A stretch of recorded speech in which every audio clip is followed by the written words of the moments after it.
Okay, guys, we're back with a named podcast. This is called The Unweighted Life. You've obviously seen the name if you've watched, because I obviously had to have a name to title it. We're so excited for another episode. We have myself, Ashley, Suzette, and Nurse Meg. Today we're going to be talking about the effects that semaglutide has on fertility, as well as on alcohol, or the effects that it has when you're drinking with alcohol. Yeah, alcohol use. Alcohol use and abuse. And how to overcome it. Yes. So we have a few little tricks from this one, and some experiences that, I've obviously had along the way. Suzette has also had some weird experiences along the way, so we're just going to get right into those. So I guess I'll talk about my experience with alcohol while taking semaglutide, and then we'll talk about yours, and then we can kind of cheers. Cheers to the unweighted life. Yes, the unweighted life. The unweighted life. It feels relieving when I say that too. I'm going to give you guys a little backstory on my drinking habits as a whole, prior to, and then we'll kind of segue into while I was on it. So before, I'm not a huge drinker. My drinking time is in the summer. That is when we are on the boat, we're out on the water, I'm going to bars. That's really when I go out to play. Other than that, casually, I would drink out to dinner, have a glass of wine. I love champagne. I'm a soda drinker too, so a lot of bubbles. I was always into that, but the only soda I drink is Diet Coke or regular, which is really weird. No, I don't really love vodka sodas and stuff like that. I'll do it at a bar. Yeah, it's really weird. Yeah, but I don't even know if it's carbonation or if I'm just addicted to aspartame. Oh, which easily could be the case. Right, which there's an addiction to that. So prior to semaglutide, I would say I would drink regularly when I would go out to dinner, which during the winter, fall, spring months really was probably once a weekend. And then I'm not an at-home drinker ever. Not for any particular reason other than I just don't love the way alcohol makes me feel, even prior to taking semaglutide. Then in the summer, I obviously, we go pretty intense with the alcohol. We I would say binge drink a little bit, shots, that was always my thing. Fast forward to going on to semaglutide. The first, I'd say 3 weeks, I was fine. So I started on December 2nd. By New Year's, so December 31st, I was sitting at the table for our New Year's dinner at John's restaurant. I had the hardest time eating. I couldn't even really eat that much, and drinking. No matter how much I drank, I was not getting drunk. It was bizarre. I had spicy margarita, one of them, and I knew the spice wouldn't really do anything positive for me just being on this. So I was all right, I'll just have one. Had a glass of wine. I can mix. Even before this, I could mix. I'm a mixer. Nothing bothers me. No, I don't need to stick to one alcohol. I can't do tequila and vodka but yeah, I can pretty much mix. So I was trying to drink, and then I was you know what? I'm just going to take shots. I always am a shot girl. I like to just cut the calories and go right to the good stuff and get the buzz going. I couldn't get drunk. So I literally went home from New Year's Eve. I was lying in bed, and I'm I didn't feel anything tonight. And John was really? He's you drank all night. I'm no, I feel nothing. Woke up the next morning. I felt a truck hit me. And I was what the hell? This is so weird. I had a headache. I was in bed, literally felt handicapped for the rest of the day.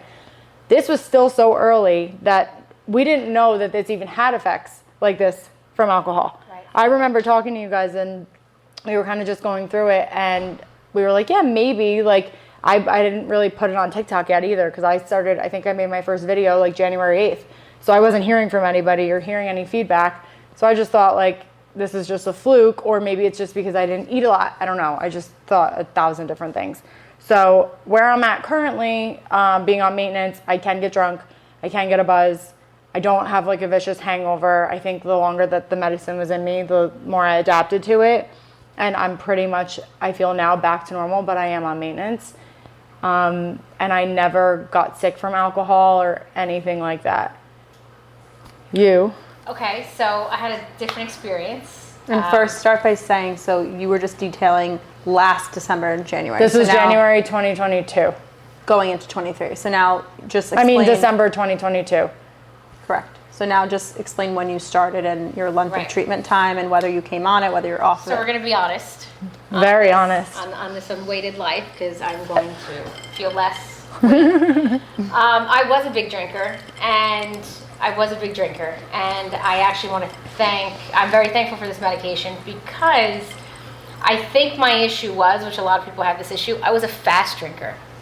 So I drink fast. And I used to say to Danny, oh my God, I think I understand what's happening. She's a fast drinker. Yeah, I'm a fast drinker. So he would say, the problem is you drank 3 drinks and now it hits you. And then I went from drinking fast to blacking out. And not that I always made an ass of myself, but I wouldn't remember and I would black out.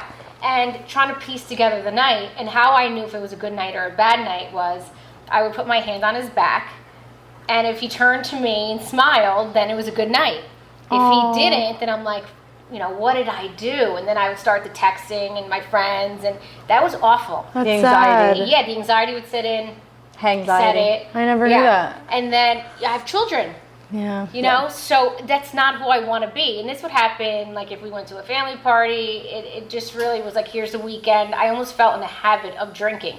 Now, like you, I never drank during the week, and I would never drink alone. So you would never think you have a problem. Right. But I would go hard on the weekends. Yeah. And I really didn't like who I was. So then now, fast forward, I'm on semaglutide instantly. Like, for me, my first month, I know I probably shouldn't say this because this is not the expectation. I did lose 10 pounds, but I had a lot of weight to lose. And the drinking stopped almost immediately. But I think that also goes into the binge drinking part of it too. Right. Ties into how this medication balances you out from binging in every part of your life. Right. So then I started in November. That New Year's Eve was the first New Year's Eve that was ruined. That was our same New Year's Eve for us, right? Yeah. And I couldn't eat, I couldn't drink. He's like, let's go out. And the thought of going out at 9 o'clock, which was very normal for us, was like absurd. I wasn't doing that. I wasn't hungry and I didn't want to drink. And I kind of liked who I was, because now I was waking up on Sunday mornings feeling great. And mommy wasn't asking for a fountain soda or I do that a bacon, egg, and cheese, because it's true. Now the kids are older and they see things, and I just didn't want to be that person anymore. So I do drink. I don't ever get to that point again, which I'm proud of myself.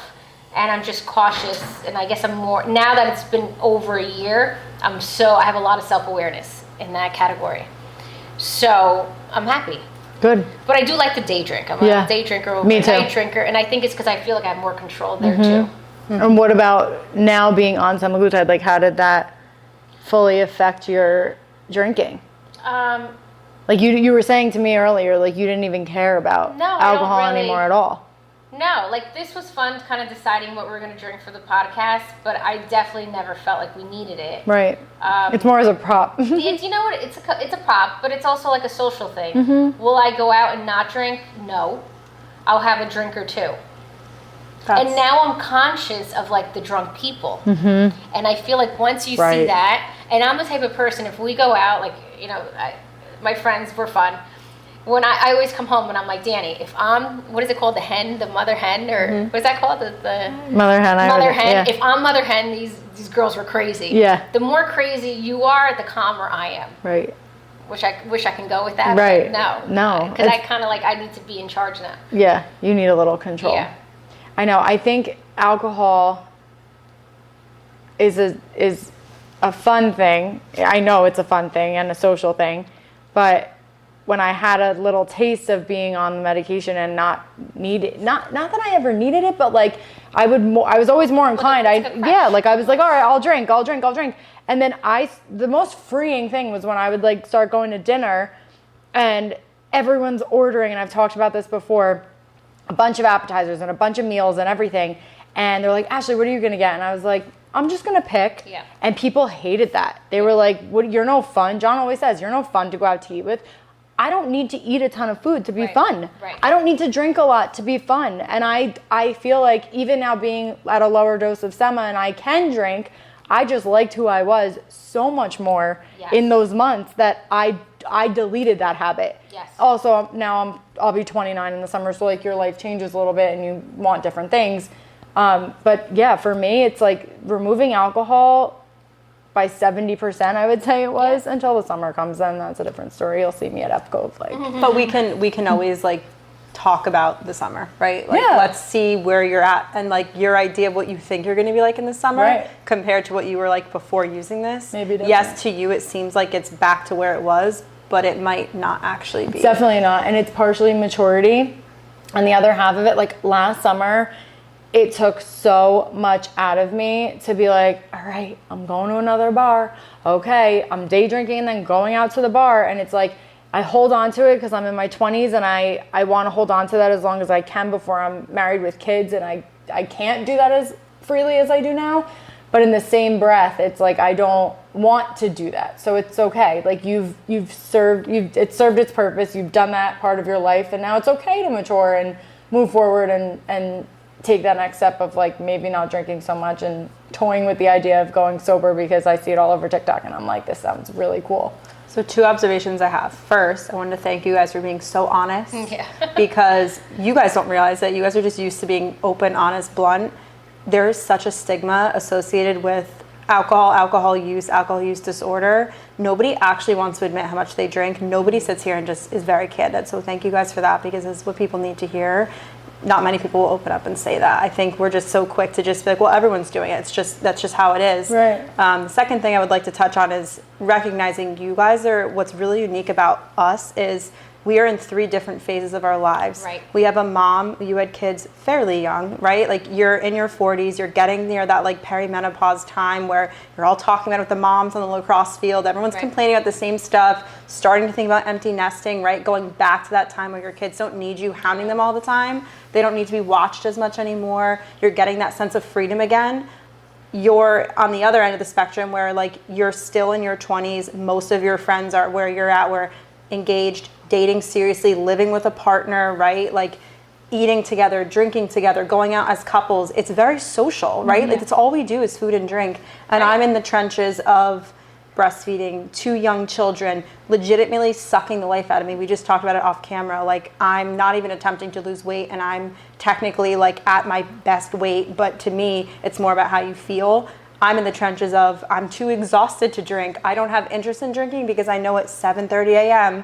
my kids are waiting on me and I'm okay with it. I'm also not using Semaglutide right now, but I'm with someone who is. And I also think that's important. Your partner is not using it. Your partner uses a form of a GLP1 agonist and mine does. So it's also who you surround yourself with. And I'm in my 30s. So we've got 3 decades here, right? We're spanning 3 different decades and nobody, maybe these conversations are happening behind closed doors, but the amount of patients that I have, once I start telling them, obviously not patient specific, but telling them my patient's experiences with this medication, the look of relief on their face when they're like, is it really going to help me not feel like it's so habitual? Because they're like, I would love to just hold on to 1 drink. Like I'm really hanging on to what you said about drinking fast.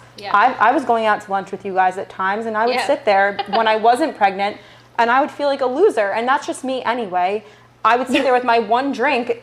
You're on your 3rd tequila soda, and I'm sitting there. Granted, I had to drive. Minimum. Right.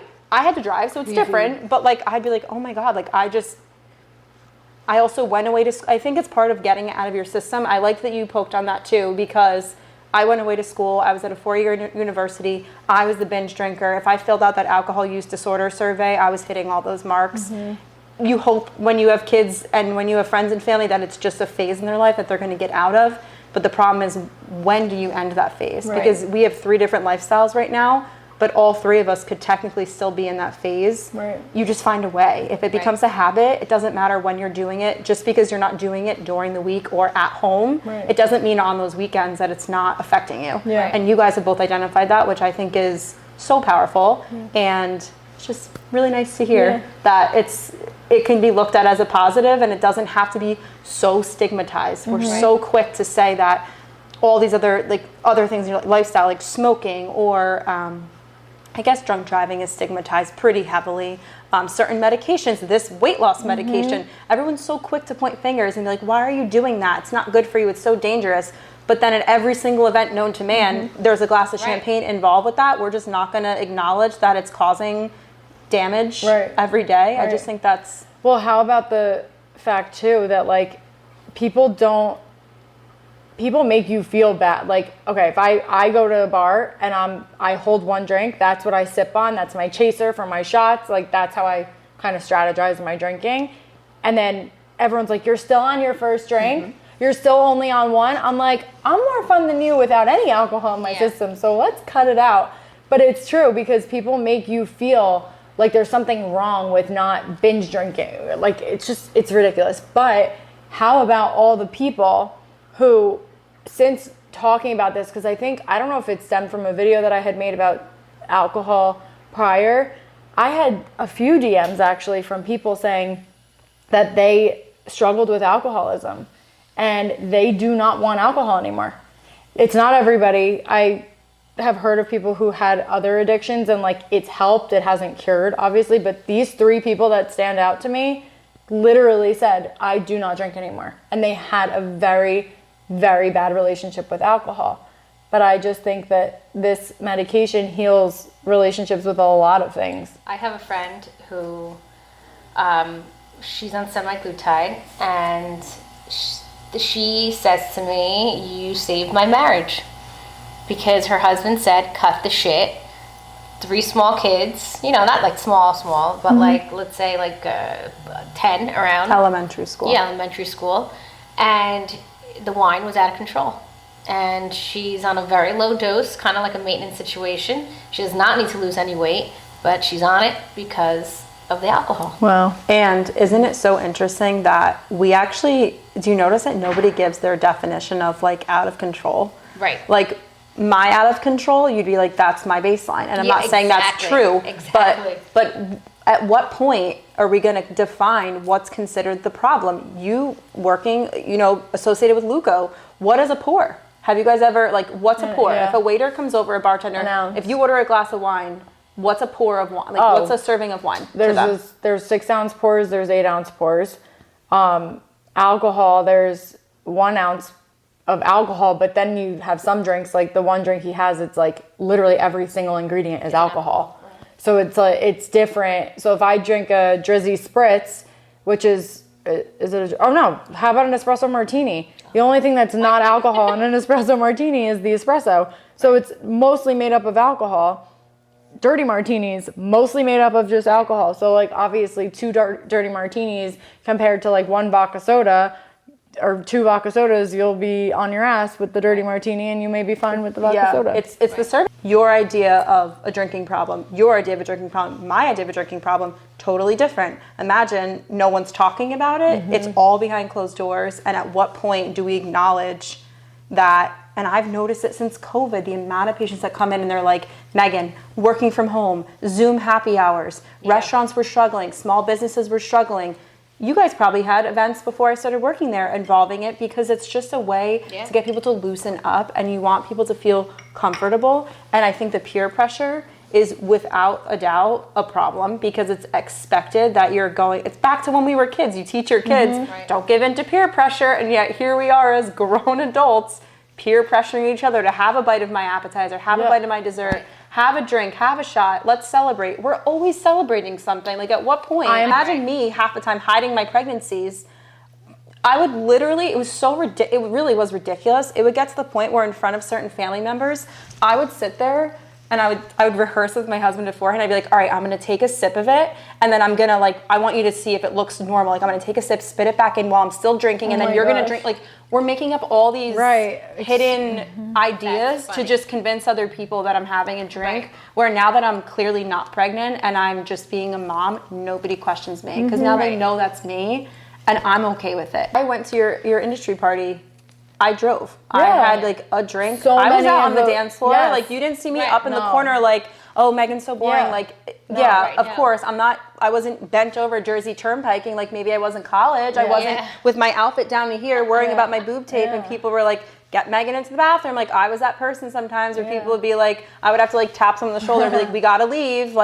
Me in Vegas, we were just joking about that. We all have that point in our lives, but at what point is it you should have the confidence to not drink and still be fun. But I think some of us have used it as a crutch as we've gotten older and we grow apart from people that we were once closer with. But that's something that brings everyone back together. I'm at the point in my life where I remember saying in my 20s, if a friend was like, oh, I'm going to bring somebody else, I'm like, they're no fun. They don't drink. They don't like to go to the after party.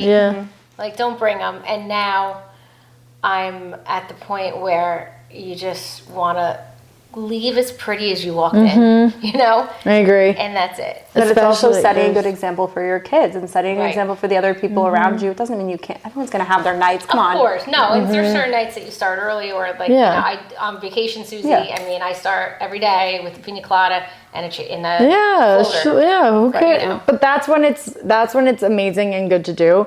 And I think we can all confidently say that each of us have been in this position of either maybe being the peer pressure, being the person to put a lot of like weight and hold a lot of weight on the people who we want to drink, want to have fun.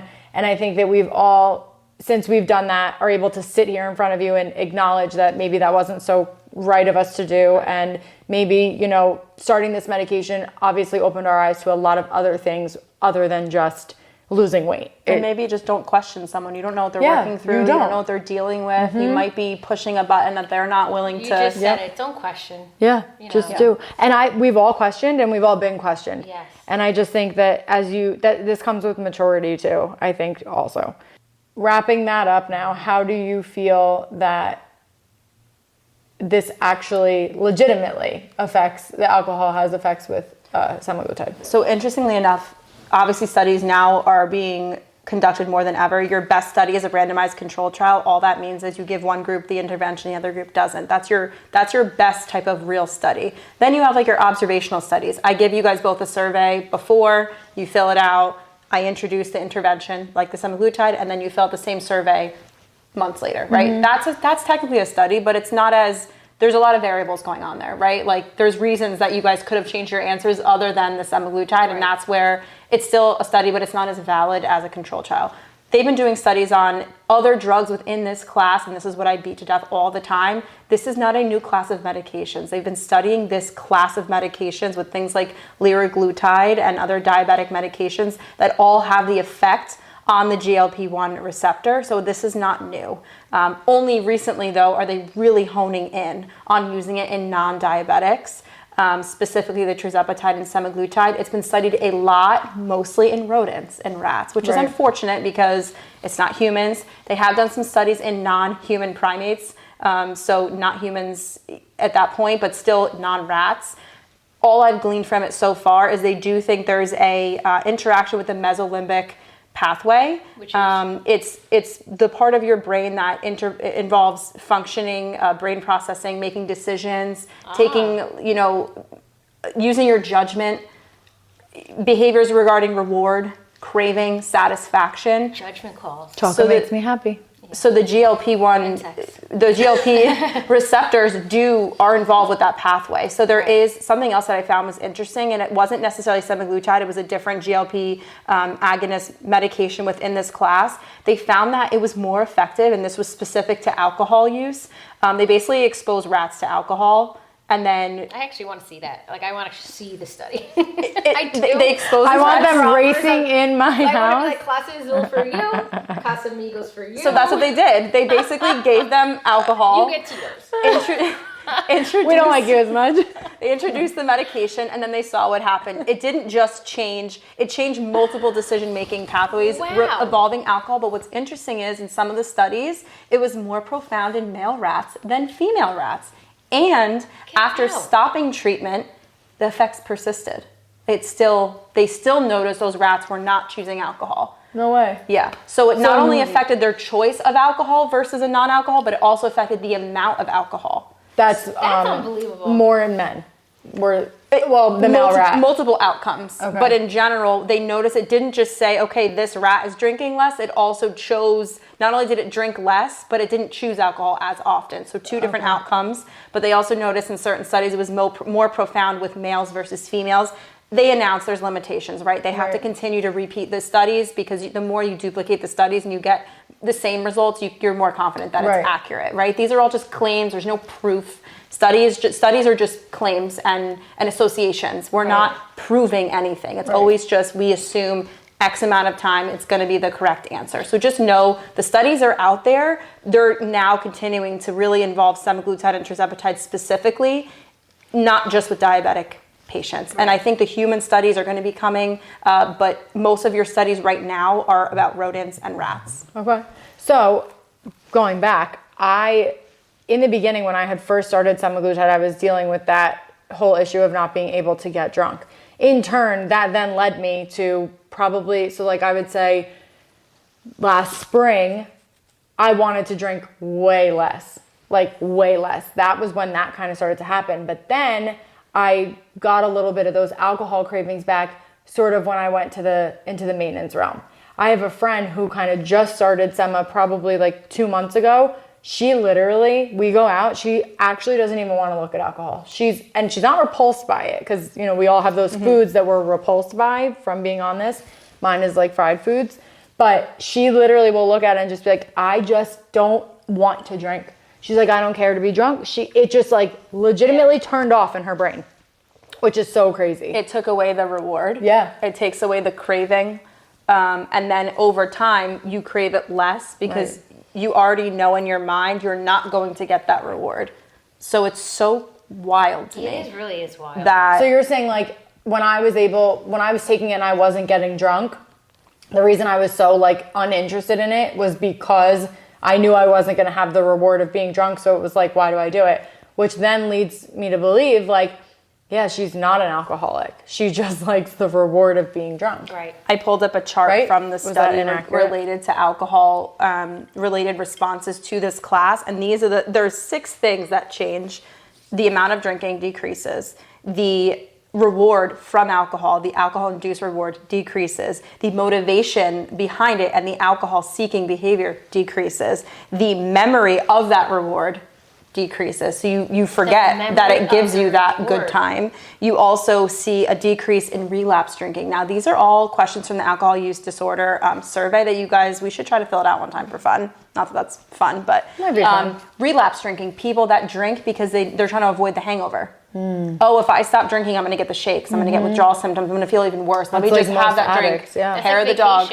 Yes, hair of the dog. Keep going. Spring break, Panama City. What do you think I was doing first thing in the morning? Got to keep going. Last thing is your abstinence symptoms. So when you take away the alcohol and you start having those withdrawal symptoms, those are 6 different ways that this does involve the reason we drink. It's not just because you want to loosen up. It's all those other things behind it, and it becomes a habit. What about the people who say that they get absolutely wasted and throw up on it? What do you think for those people? I think what you said, people who don't get drunk at all and the people that get way too drunk too quick, I would like to, I have to do more reading into this, but I would like to think some of that is how much they're eating and the delayed gastric emptying and the absorption of the alcohol into their bloodstream. Probably how much they're eating. Because for me, body weight, all of that. If they're not eating enough. They're drinking. But that was what was different for me. January, New Year's Eve, I wasn't eating a lot and I couldn't get drunk. Right.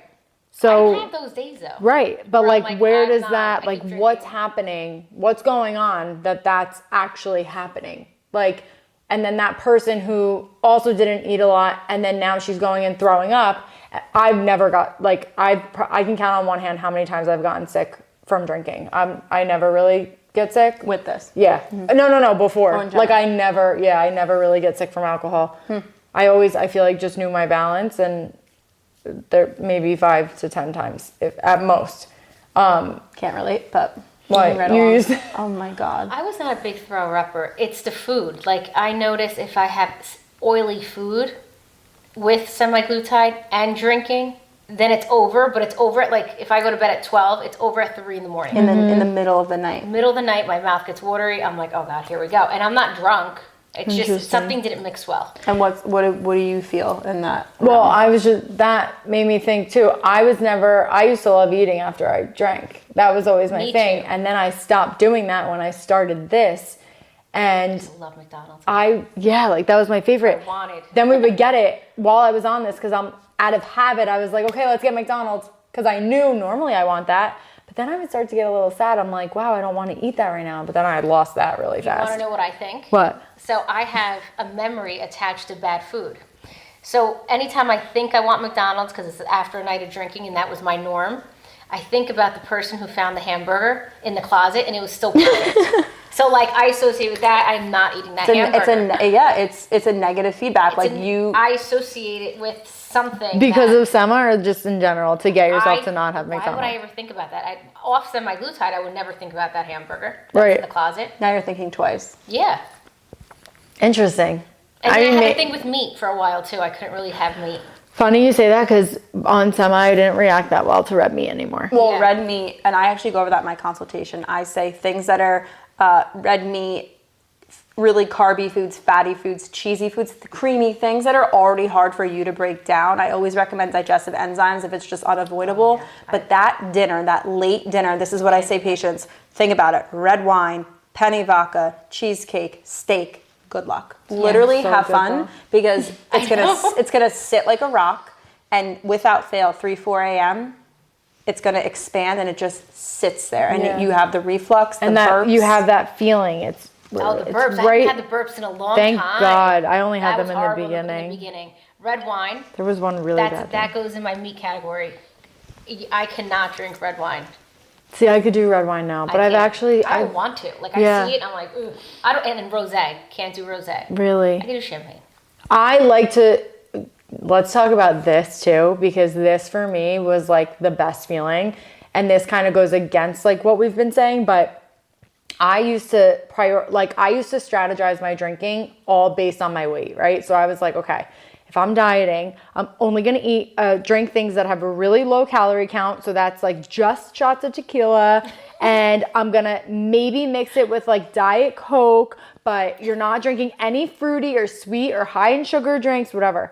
Now, because I got to my goal, I'll have that Babe-Ruth if I'm in the mood. You know, and I will not feel guilty about it. Because you're not going to overdo it Right. either. I think part of you knows. You're not going to get drunk off of those. You're going to have also one not for going to pleasure. have 10 of them Right. and be like, oh my, because you're not wrong. It is better if you're going to drink. Yeah. Don't go crazy with the sugar. It spikes your sugar and you crash. Oh, and when I've done the sugar thing, because like a couple times on this, I have gotten drunk off of sugary things, whether it's like, it's so stupid, but it's like everyone's ordering green tea shots at a bar. That's where it kills me. Oh, I love those. I wake up out of my sleep with my heart feeling like it is about to literally hit the fucking ceiling. Like so bad. And that actually started happening to me more and more on semaglutide. So that's just another symptom I've had. You should really look at your blood work and see what your A1C is. Your A1C for My those A1C of you. is so good.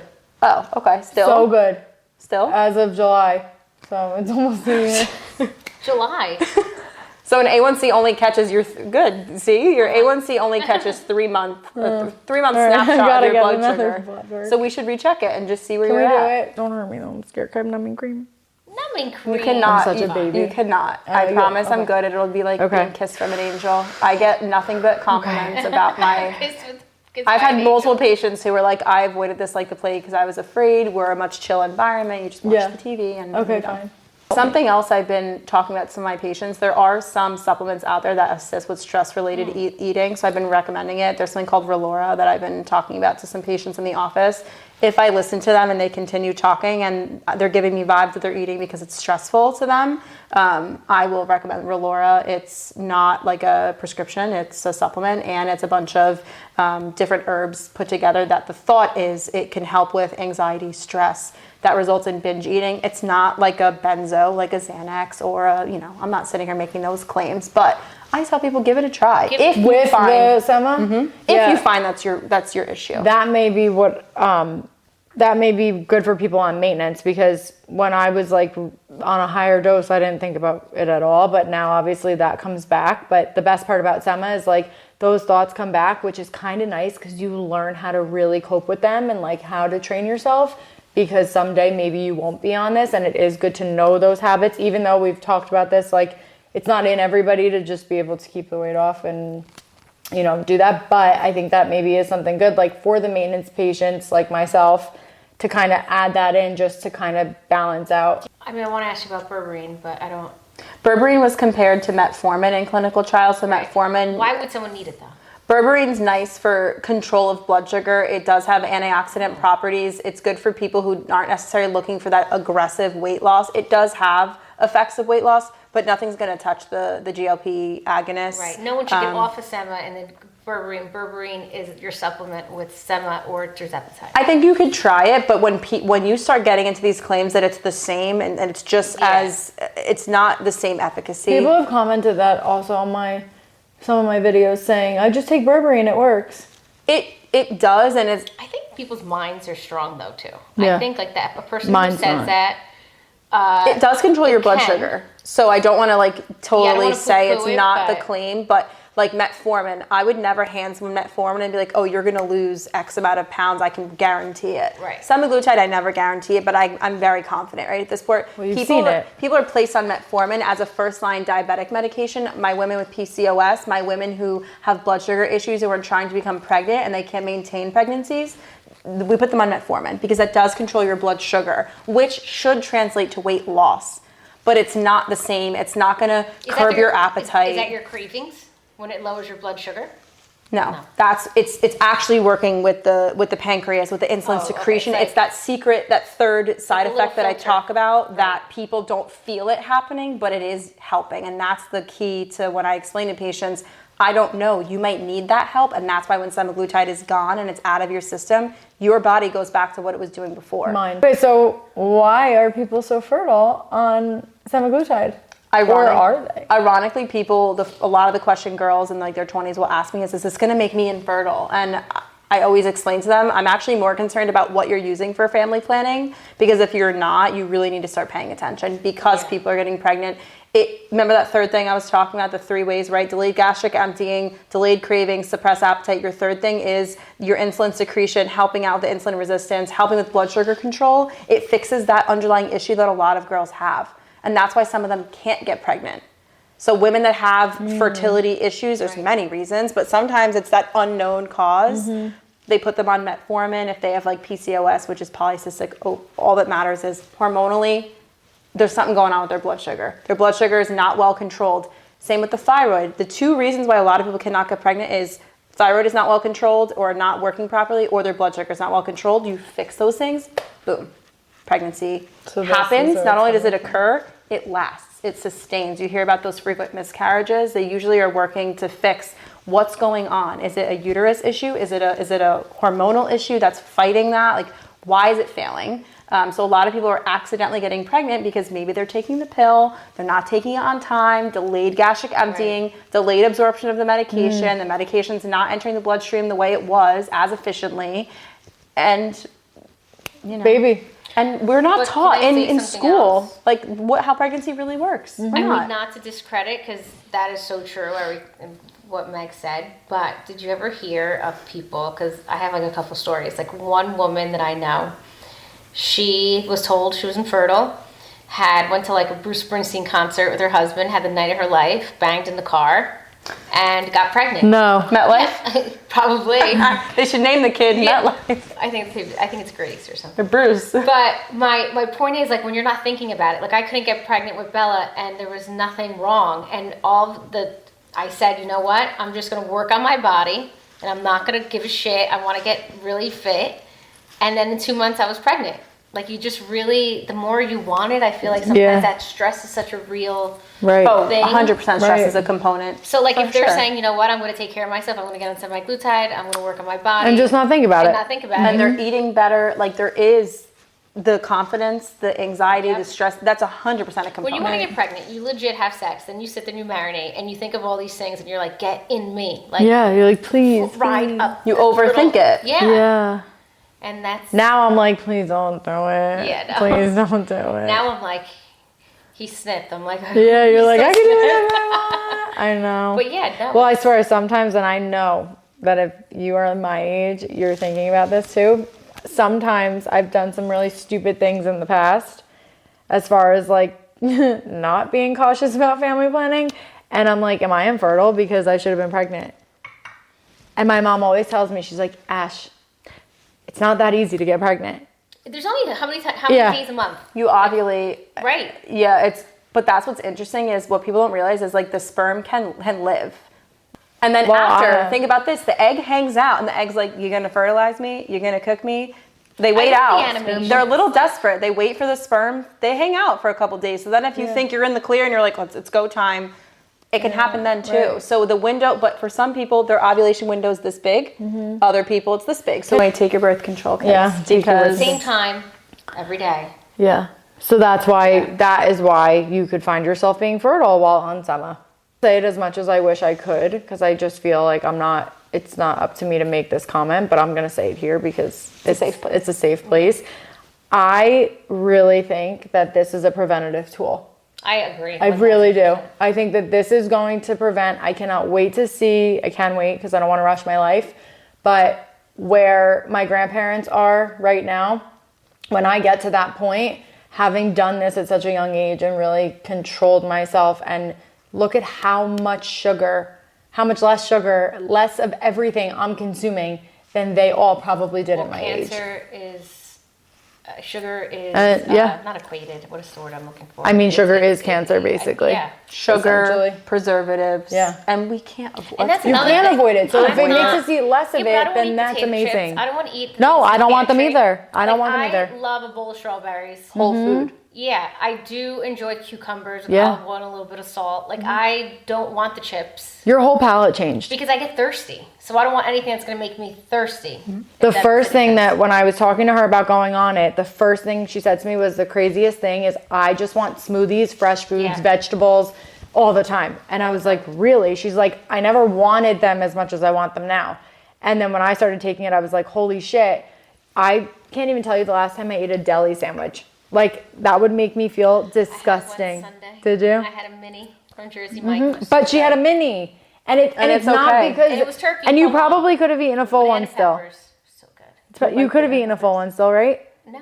Oh, I know. see, I could could've. I could have half a mini. Oh, see, I could have, the way my so stomach good. is, I could have eaten But a if whole, I had I it can at- eat more now. I had it at 5 and that was dinner. Like I was done. Like that was. Yeah. I was happy. Well, I feel good about this one. You guys? Yeah. I think this was empowering, and I think people low-key agree with a lot of these things, but they're not hearing it. So hopefully everyone can relate to one of us Would you or say a like blend most of of our us. people definitely like they talk about the alcohol or they don't talk about it? Even if they're a little bit disappointed because their cravings for food can kind of ebb and flow, I always Alcohol's ask them, I always ask them, but do you still feel full and you can't overeat? Most times, yes. Or they'll be like, all right, that part is, I'm kind of building up a tolerance, but with the alcohol, for the most part, they're like, but I still can't drink. All of people literally beg me, can I please skip my dose next week? I'm going away and I want to be able to drink. I'm going to an all-inclusive. I'm like, I'm not sure. Right. Fine, live a little, totally Yeah. fine. Right. But I know they wouldn't be begging for that if it wasn't working in that way. Right. We hope you guys learned so much from this and you now feel better about your choices with alcohol and understanding why certain things happen. We like to always give the why behind it, which like was always my reason for needing Meg. Well, we I can can't link give the some why. of the studies too, and I'll keep coming out. Yeah, I have to figure out how to do that. I'm going to get better at this as the time goes because I'm filming myself. So it'll come along as the time goes on. But we answered your questions, the questions on fertility. That's like always what I see. The alcohol, and hopefully that clears things up for you guys. Thank you for watching, and we'll see you next week. Bye. Bye.